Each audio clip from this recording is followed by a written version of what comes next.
Hello, നമസ്കാരം. ട്രാവൻകൂട് shop എന്ന് പറയുന്ന പുതിയ സിനിമയെക്കുറിച്ചിട്ട് സംസാരിക്കാൻ വേണ്ടിയിട്ടാണ് ഇപ്പോൾ ഇവിടെ നിൽക്കുന്നത്. ട്രാവൻകൂട് ഷാപ്പ് രാവിലെ തന്നെ കണ്ടു. ആ ഒരു പരിപാടി രാവിലെ തന്നെ നമ്മൾ തീർത്തു. സിനിമ കണ്ടു കഴിഞ്ഞിട്ട് എന്താ തോന്നുന്നത് വെച്ചാൽ ഭയങ്കര വ്യത്യസ്തമായൊരു സിനിമയാണ്. ഒരു ക്ലീശ ഡയലോഗാണെന്നറിയാം. പക്ഷേ ട്രാവൻകൂട് ഷാപ്പ് എന്ന് പറയുന്ന ഒരു സിനിമ മലയാള സിനിമയിൽ പുതുമ തേടിക്കൊണ്ടിരിക്കുന്ന മലയാള സിനിമയിൽ ഒരു മുതൽക്കൂട്ട് തന്നെയാണ് ട്രാവൻകൂട് ഷാപ്പ്. മറ്റൊന്നും കൊണ്ടല്ല, അതിൻ്റെ വ്യത്യസ്തമാർന്ന ആ ഒരു എക്സിക്യൂഷൻ അല്ലെങ്കിൽ പ്രസൻറ്റേഷൻ തന്നെയാണ് ശ്രീരാജ് ശ്രീനിവാസൻ എന്ന് പറയുന്ന പുതുമുഖ സംവിധായകൻ്റെ മുതൽക്കൂട്ട്. അത് തന്നെയാണ് ഈ സിനിമ എന്നെ അല്ലെങ്കിൽ എനിക്ക് ഈ സിനിമ ഇഷ്ടപ്പെടാൻ ഉണ്ടായിട്ടുള്ള ഏറ്റവും മെയിനായിട്ടുള്ള കാര്യം. ഈ സിനിമ പ്രേക്ഷകരിലേക്ക് പലതരത്തിലെത്തിക്കാം. ഇതൊരു സാധാരണ നാട്ടിൻപുറത്ത് അല്ലെങ്കിൽ ഒരു മാപ്രാണം എന്ന് പറയുന്ന തൃശ്ശൂർ ജില്ലയിൽ ഒരു സ്ഥലത്ത് നടക്കുന്ന ഒരു കഥയാണ്. അവിടെ നടക്കുന്ന ഒരു കൊലപാതകവും അതുമായിട്ട് ബന്ധപ്പെട്ട് നടക്കുന്ന ഒരു ഇൻവെസ്റ്റിഗേഷൻ പരിപാടിയാണ് ഈ സിനിമ. അപ്പോൾ ഈ സിനിമയിൽ ഒരു മർഡർ മിസ്റ്ററി എന്ന രീതിയിൽ പലതരത്തിൽ ഈ സിനിമയെ നമുക്ക് അപ്രോച്ച് ചെയ്യാം, അല്ലെങ്കിൽ അതിൻ്റെ ഫിലിം മേക്കേഴ്സിനെ അപ്രോച്ച് ചെയ്യാം. പക്ഷേ ഇതൊരു ഡാർക്ക് കോമഡി രീതിയിൽ തന്നെയാണ് ഇതിനെ അപ്രോച്ച് ചെയ്തിരിക്കുന്നത്. അത് വൺ ഓഫ് ദ ഹൈലൈറ്റ് ആണ് സിനിമയുടെ. കുറേ എലമെൻറ്റ്സ്, മൾട്ടി ലെയർഡായിട്ട് ഉള്ള കുറേ എലമെൻറ്റ്സ് ഉള്ള ഒരു സിനിമ കൂടിയാണ് ഈ പറയുന്ന നമ്മുടെ ട്രാവൻകൂട് ഷാപ്പ്. ഈ സിനിമയെ വ്യത്യസ്തമാക്കുന്നതും ഈ തരത്തിലുള്ള വളരെ ഡിഫറെൻ്റ് ആയിട്ടുള്ള കുറച്ച് ട്രീറ്റ്മെൻറ്റ് തന്നെയാണ്. ഈ സിനിമയുടെ മറ്റൊരു മേജർ പരിപാടി എന്ന് പറയുമ്പോൾ ഇത് കുറേ എലമെൻറ്റ്സുകൾ ഉണ്ടെന്ന് പറഞ്ഞല്ലോ. അതുപോലെ തന്നെ പെർഫോമൻസിനെ കുറിച്ച് അധികം എന്താ പറയുക, പ്രാധാന്യമുള്ള സിനിമ കൂടിയാണ് ട്രാവൻകൂട് ഷാപ്പ്. ഈ സിനിമ തുടങ്ങുന്നത് ഒരു കൊലപാതകത്തിൽ നിന്നാണ്. ഈ കൊലപാതകം ആര് നടത്തി, എന്തിനു നടത്തി, പല പല തിയറീസ് ഈ സിനിമയിൽ പല ക്യാരക്ടേഴ്സും ഉണ്ടാക്കുന്നുണ്ട്. അവർ പാരലായിട്ടുള്ള ഇൻവെസ്റ്റിഗേഷൻ നടത്തുന്നുണ്ട്. ചെമ്പൻ വിനോദും അതുപോലെ തന്നെ സൗബിൻ ഷാഹിർ ചെയ്യുന്ന കണ്ണൻ എന്ന കഥാപാത്രവും ചെമ്പൻ വിനോദിൻ്റെ സുനിൽ എന്ന് പറയുന്ന കഥാപാത്രവും വേറൊരു ഇൻവെസ്റ്റിഗേഷൻ ഈ സിനിമയിൽ നടത്തുന്നുണ്ട് പാരലായിട്ട്, പോലീസിൻ്റെ അല്ലാതെ. പോലീസ് ഇൻവെസ്റ്റിഗേഷൻ വളരെ കോമഡി ആയിട്ടുള്ള പരിപാടിയാണ്. അതിലാണ് മെയിനായിട്ട് ഡാർക്ക് കോമഡിയൊക്കെ വന്നിരിക്കുന്നത്. ആ ഒരു ഇൻവെസ്റ്റിഗേഷൻ റൂമിലുള്ള ആ ഒരു കോമഡിയും അങ്ങനത്തെ പരിപാടിയും ബേസിൽ ജോസഫ് എന്ന് പറയുന്ന ആക്ടറിൻ്റെ വേറൊരു തരത്തിലുള്ളൊരു പെർഫോമൻസ് തന്നെയാണ് നമുക്ക് ഈ സിനിമയിൽ കാണാൻ പറ്റുന്നത്. ഈ സിനിമയിൽ ആദ്യം ഒരു കൊലപാതകം കാണിക്കുന്നുണ്ട്, പിന്നെ അത് കഴിഞ്ഞ് അതിന് മുന്നേ നടക്കുന്ന ഇവൻറ്റ്സ് കാണിക്കുന്നുണ്ട്, ഇൻവെസ്റ്റിഗേഷൻ നടക്കുമ്പോൾ. അതൊന്നും പെട്ടെന്ന് ഒരാൾ പറയുന്നതായിട്ടല്ല, പെട്ടെന്ന് തന്നെ ഒരു ഷിഫ്റ്റ് ആണ് നടക്കുന്നത് നമ്മുടെ സ്ക്രീനിൽ. അപ്പോൾ അതൊക്കെ ആൾക്കാരിലേക്ക് ഈ സംഭവങ്ങൾ പെട്ടെന്ന് തന്നെ എന്താണ് സംഭവം നടക്കുന്നത്, ഇതിൽ സ്റ്റോറി എന്താണ്, അല്ലെങ്കിൽ ഇതിന് മുന്നേ നടത്തുന്ന പരിപാടി എന്താണ്, ആൾക്കാർ കുറേ ഇരുന്ന് ചിന്തിക്കാനുള്ള കുറേ പരിപാടികൾ ഈ സിനിമയിലുണ്ട്. എന്ന് പറയുമ്പോൾ കുറേ ഇവൻറ്റ്സ് ഇങ്ങനെ നമ്മൾ ഇതിൽ കാണിക്കുന്നുണ്ട്. ഇന്ന കാര്യങ്ങൾ നടക്കുന്നുണ്ട്, ഇന്ന ആൾക്കാർ നമ്മൾ റൈവലറി, നേരത്തെ അതിൻ്റെ പ്രശ്നങ്ങളുണ്ട്, ആ പ്രശ്നങ്ങളായിരിക്കാം ഈ ഇന്ന ആളുടെ കൊലപാതകത്തിന് കാരണം, അല്ലെങ്കിൽ വേറെ എന്തെങ്കിലും ആയിരിക്കാം. അങ്ങനെ കുറേ സംഭവങ്ങളൊക്കെ പറയുന്ന ഒരു സിനിമ തന്നെയാണ് ട്രാവൻകൂട് ഷാപ്പ്. ഫസ്റ്റ് ഹാഫൊക്കെ ഭയങ്കര കുറേ ത്രില്ലിംഗ് ആയിട്ടുള്ള മൊമെൻറ്റ്സ് ഒക്കെ ഉണ്ട്. ഒരു ഫസ്റ്റ് ഹാഫ് എൻഡ് എന്ന് പറയുമ്പോൾ കുറച്ച് ലൗഡായിട്ട് ബേസിലിൻ്റെ ക്യാരക്ടർ കുറച്ച് ലൗഡായിട്ട് വിഷ്ണുവിശൻ്റെ മ്യൂസിക്കൊക്കെ വളരെ നന്നായിട്ട് ഉപയോഗിച്ചിരിക്കുന്ന ഒരു ഏരിയാസ് ഒക്കെ കുറേ ഉണ്ട്. അപ്പോൾ അങ്ങനെ ഫസ്റ്റ് ഹാഫിലേക്ക് ഒരു കൺക്ലൂഷൻ എത്തുന്നു. പക്ഷെ നമ്മൾ സെക്കൻഡ് ഹാഫിൽ എത്തുമ്പോൾ അതൊന്നും ആണോ അല്ലയോ എന്ന് നമുക്ക് എന്താ പറയുക, കാണുമ്പോൾ പറയാൻ പറ്റില്ല. ഇത് എൻഡ് ക്ലൈമാക്സ് ആകുമ്പോൾ തന്നെയാണ് എന്താണ് ഈ സിനിമയുടെ യഥാർത്ഥ കഥ എന്ന് പറയാൻ നമുക്ക് പറ്റുള്ളൂ. അങ്ങനെയാണ് അതൊരു സ്ക്രിപ്റ്റ് തന്നെ ചെയ്തിട്ടുള്ളത്. അങ്ങനെ കുറേ ഇവൻറ്റ്സുമായിട്ട് കണക്ട് ചെയ്ത് പിന്നെ വേറൊരു ക്യാരക്ടറിൻ്റെ ഒരു ഹിസ്റ്ററി നമുക്ക് പറഞ്ഞുതരും. ആ ക്യാരക്ടർ മറ്റൊരു ക്യാരക്ടറുമായിട്ടുള്ള ബന്ധം അങ്ങനെയാണ്.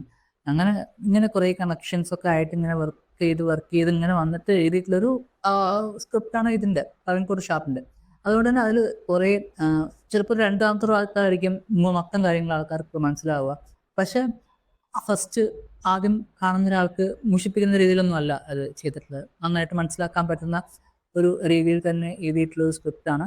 അതുകൊണ്ട് തന്നെ എൻഗേജിങ് ആണ്. കുറേ കോമഡി ആണെങ്കിലും നാട്ടിൻപുറത്തെ തരത്തിലുള്ള കോമഡികളൊക്കെയാണ്. അതായത് വൺ ലൈനേഴ്സ്, ഷാപ്പിൻ്റെ ഉള്ളിൽ നടക്കുന്ന എന്താ പറയുക, അങ്ങനത്തെ ഒരു കൈൻഡ് ഓഫ് തമാശ, അല്ലെങ്കിൽ ജോയിൻ്റ് അടിക്കുക, അതേപോലെ അങ്ങനത്തെ സംഭാഷണങ്ങളൊക്കെ ഉള്ള കുറേ സിനിമ, എന്താ പറയുക, സംഭാഷണങ്ങൾ, അങ്ങനത്തെയൊക്കെയുള്ള കുറച്ച് പരിപാടിയാണ് ഈ സിനിമയുള്ളത്. സ്ലാപ്സ്റ്റിക് കോമഡി ഒന്നും അല്ല, അല്ലാത്ത തരത്തിലുള്ള പരിപാടിയാണ് സിനിമയിൽ ഉള്ളത്. അങ്ങനെയൊക്കെയാണ് ഈ സിനിമയുടെ ഒരു പോക്ക്. പിന്നെ മെയിനായിട്ട് പറയുകയാണെങ്കിൽ ഇതിൻ്റെ മ്യൂസിക് നന്നായിട്ട് വന്നിട്ടുണ്ട്. വിഷ്ണു വിജയൻ്റെ മ്യൂസിക് സിനിമയ്ക്കൊരു മുതൽക്കൂട്ടാണ്. ഓഡിയോഗ്രാഫി ബൈ വിഷ്ണു വിജയ്, അതിൻ്റെ ബാക്ക്ഗ്രൗണ്ട് മ്യൂസിക്കും കാര്യങ്ങളൊക്കെ കുറേ സീൻസിൽ എലവേറ്റ് ആയിട്ടുണ്ട്. അത് ഒരു മെയിൻ ഹൈലൈറ്റ് ആയിട്ടാണ് എനിക്ക് തോന്നി. പിന്നെ കാര്യമായിട്ട് പറയാനുള്ളത് ഇതിലെ പെർഫോമൻസ് ആണ്.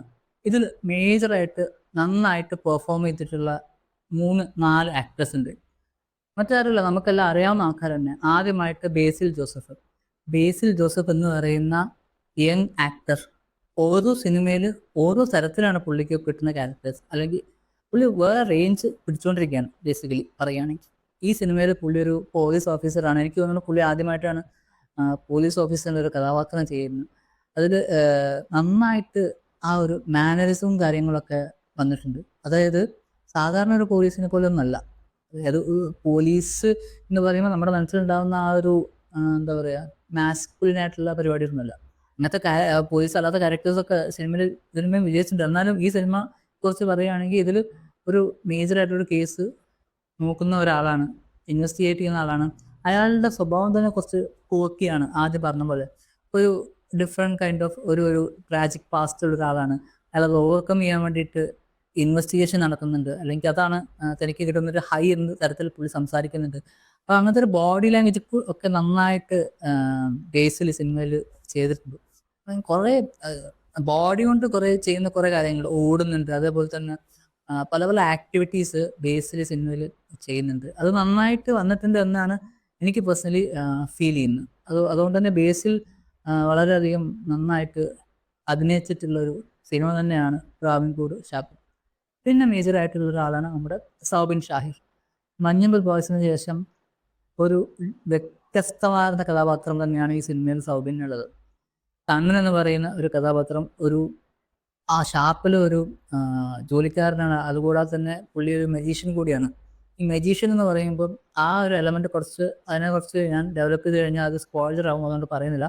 ആ ഒരു 2 എലമെൻറ്റ്സും നന്നായിട്ട് വർക്കൗട്ട് ആയിട്ടുണ്ട് സൗബിൻ്റെ കാര്യത്തിൽ. സൗബിൻ കുറച്ച് ഞൊണ്ടുള്ള ഒരാളായിട്ടാണ് ഈ സിനിമയിൽ അങ്ങനെ നടക്കുന്നത്. പുള്ളിയുടെ ആ ഒരു നടത്തവും ഓട്ടവും അതുപോലെ തന്നെ ആ ഒരു പെർഫോമൻസ് ലെവൽ, ആ ഒരു ഇടയ്ക്കിടയ്ക്ക് പുള്ളിക്ക് കിട്ടുന്ന ഒരു ക്രിറ്റിസിസമാണ് ഒരേ ടൈപ്പ് കൊച്ചി സ്ലാങ്, അങ്ങനത്തെ ഡയലോഗാണ് ചെയ്യുന്നത്. പക്ഷേ ഇതിൽ അങ്ങനെയൊന്നുമല്ല. അതിൽ ഭയങ്കര ഭയങ്കര ഭയങ്കര ഡിഫറെൻ്റ് ആണ്. അതൊക്കെ മേലെ എന്നൊക്കെ പറയില്ല, അങ്ങനത്തെ തരത്തിലുള്ള പെർഫോമൻസാണ് സൗബിൻ ഷാഹിർ കാഴ്ച വെച്ചിരിക്കുന്നത്. പിന്നെ പറയാനുള്ളത് ചാന്ദിനി ശ്രീധർ. വളരെയധികം ഡെപ്ത് കൂടിയ ഒരു ക്യാരക്ടറാണ് ചാന്ദിനി ശ്രീധർ ഈ സിനിമയിൽ ചെയ്യുന്നത്. ഈ സിനിമയിലെ ക്യാരക്ടർ അവരുടെ കരിയർ ബെസ്റ്റ് പെർഫോമൻസ് തന്നെ ആയിട്ടാണ് എനിക്ക് മനസ്സിലാക്കാൻ കഴിയുന്നത്. മറ്റൊന്നും കൊണ്ടല്ല, മെറീൻഡ എന്ന് പറയുന്ന ഈ കഥാപാത്രം ആരും നമ്മൾ കാണുമ്പോൾ സാധാരണ ഒരു സ്ത്രീ ആയിട്ട് വേണം നമ്മൾ കാണിക്കുന്നത്. യാതൊരുവിധ കാര്യമായിട്ടുള്ള റോളും ഒന്നും ഇല്ലാത്ത ഒരു ക്യാരക്ടറായിട്ട് നമുക്ക് മനസ്സിലാക്കാൻ പറ്റുന്നത്. പക്ഷെ പോകെ ആ ക്യാരക്ടറിൻ്റെ ഡെപ്ത് കൂടുകയും ക്യാരക്ടർ ഈ സിനിമയിലെ ഏറ്റവും വലിയൊരു കഥാപാത്രമായി തന്നെ മാറുന്നുണ്ട്. അതാണ് ഈ സിനിമയുടെ ഏറ്റവും വലിയൊരു ഹൈലൈറ്റ് എന്ന് പറയുന്നത്. നമ്മൾ വിചാരിക്കാത്ത കാര്യങ്ങളാണ് പലപ്പോഴും ഈ സിനിമയിൽ നടക്കുന്നത്. അതുതന്നെയാണ് ഈ സിനിമയുടെ ഏറ്റവും വലിയൊരു ഹൈലൈറ്റ് എന്ന് പറയുന്നത്. ചാന്ദിനി ശ്രീധറിൻ്റെ കാര്യം പറയുകയാണെങ്കിൽ ഈ സിനിമ വളരെയധികം അവർക്ക് ഗുണം ചെയ്യുമെന്ന് തന്നെയാണ് എൻ്റെ പേഴ്സണലായിട്ടൊരു ഒപ്പീനിയൻ. പിന്നെ പറയാനുള്ളത് ചെമ്പൻ വിനോദിനെ കുറിച്ചിട്ടാണ്. ചെമ്പൻ വിനോദിൻ്റെ വളരെ റിയലിസ്റ്റിക് ആയിട്ടുള്ള പെർഫോമൻസാണ് നമുക്ക് സിനിമയിൽ കാണാൻ പറ്റുന്നത്. ചെമ്പൻ വിനോദ് നേരത്തെ തന്നെ പല സിനിമകളിലും റിയലിസ്റ്റിക് റോ ആയിട്ടുള്ള ക്യാരക്ടേഴ്സ് വളരെ അടിപൊളിയായിട്ട് ചെയ്തിട്ടുണ്ട്. അതുകൊണ്ട് തന്നെ ഈ സിനിമയിലും അത് കണ്ടിന്യൂ ചെയ്ത് തന്നെ പോകുന്നുണ്ട്. നന്നായിട്ട് തന്നെ ഈ സിനിമയിൽ പുള്ളി അഭിനയിച്ചിട്ടുണ്ട്. സിനിമയെക്കുറിച്ച് പറയുകയാണെങ്കിൽ ഇതൊരു വുഡ്മൈ ത്രില്ലറാണ്. ഇതൊരു ആൾക്കാരിലേക്ക് എത്താൻ വളരെയധികം എളുപ്പമുള്ളൊരു സിനിമ തന്നെയാണ്. ഭയങ്കര കോംപ്ലിക്കേഷൻസ് ഒന്നുമില്ല. നമ്മളൊന്ന് ഇരുത്തി കണ്ടു കഴിഞ്ഞാൽ നമുക്ക് മനസ്സിലാവുന്ന സിനിമ തന്നെയാണ്. മേക്കേഴ്സും വളരെയധികം റിസർച്ചും അതുപോലെ തന്നെ കുറേ കാര്യങ്ങൾ ഉൾപ്പെടുത്തിയിട്ട് ആൾക്കാരിലേക്ക് ഇത് എത്തിക്കണം എന്നൊരു രീതി തന്നെയാണ് ഇത് ചെയ്തിട്ടുള്ളത്. അത് നമുക്ക് സിനിമ കാണുമ്പോൾ തന്നെ മനസ്സിലാവും. ഇതിൻ്റെ സിനിമാറ്റോഗ്രഫി ആണെങ്കിലും ഇതിൻ്റെ മ്യൂസിക് ആണെങ്കിലും എഡിറ്റിംഗ് ആണെങ്കിലും എല്ലാം നന്നായിട്ട് നിൽക്കുന്നുണ്ട്. ഷൈജുഖലിൻ്റെ സിനിമാറ്റോഗ്രഫീനെ കുറിച്ചിട്ട് എടുത്തു പറയാതെ വളരെയധികം ഇമ്പാക്റ്റ് ഈ സിനിമയിൽ ഉണ്ടാക്കിയിട്ടുണ്ട്. കുറേ ഷാപ്പിൻ്റെ ഉള്ളിൽ കുറേ സീൻസ് ഉണ്ട്, രാത്രി നൈറ്റ് സീൻസ് ഉണ്ട്, അതുപോലെ തന്നെ രാവിലെയുള്ള സീൻസ് ഉണ്ട്, ഫൈറ്റ് സീൻസ്, അങ്ങനത്തെ പല സീനുകളൊക്കെ വളരെ നന്നായിട്ട് തന്നെ ഈ സിനിമയിൽ വന്നിട്ടുണ്ട്. അതെല്ലാം ഈ ഒരു സിനിമയുടെ മുതൽക്കൂട്ട് തന്നെയാണ്. തീർച്ചയായിട്ടും നന്നായിട്ട് ക്രാഫ്റ്റ് ചെയ്തിട്ടും നന്നായിട്ട് എക്സിക്യൂട്ട് ചെയ്തിട്ടുള്ളൊരു സിനിമ തന്നെയാണ് ട്രാവൻകൂർ ഷാപ്പ്. എല്ലാവരുടെ പെർഫോമൻസും ആക്ടേഴ്സിൻ്റെ എല്ലാ പെർഫോമൻസും വളരെയധികം നന്നായിട്ട് വന്നിട്ടുള്ള സിനിമ കൂടിയാണ് ട്രാവൻകൂർ ഷാപ്പ്.